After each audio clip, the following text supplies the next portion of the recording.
Bienvenue dans ce rendez-vous d'information. Faisons tout de suite le tour des faits marquants du jour. La République du Congo a lancé hier à Brazzaville le programme intégré par une croissance verte et résiliente.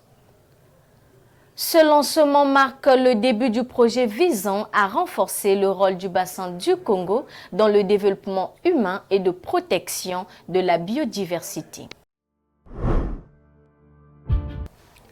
Prix spécial décerné à la Jeune Chambre internationale du Congo lors du Congrès mondial de la GCI à Tunis, en reconnaissance de ses actions remarquables menées au niveau national.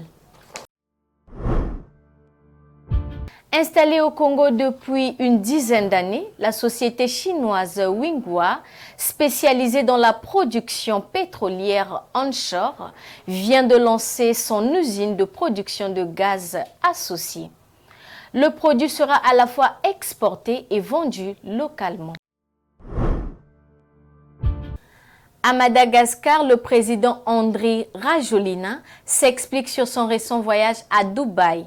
En marge d'une remise de dons, le chef de l'État malgache a pris la parole lundi pour clarifier les circonstances de son séjour récent et très discret. Un déplacement de moins de 48 heures effectué à bord d'un jet privé qui a suscité de nombreuses interrogations et alimenté les rumeurs. Le président a tenu de s'exprimer devant plusieurs médias afin d'apporter des explications dans un contexte politique sensible marqué par des débats et des critiques sur les pratiques du nouveau pouvoir en place.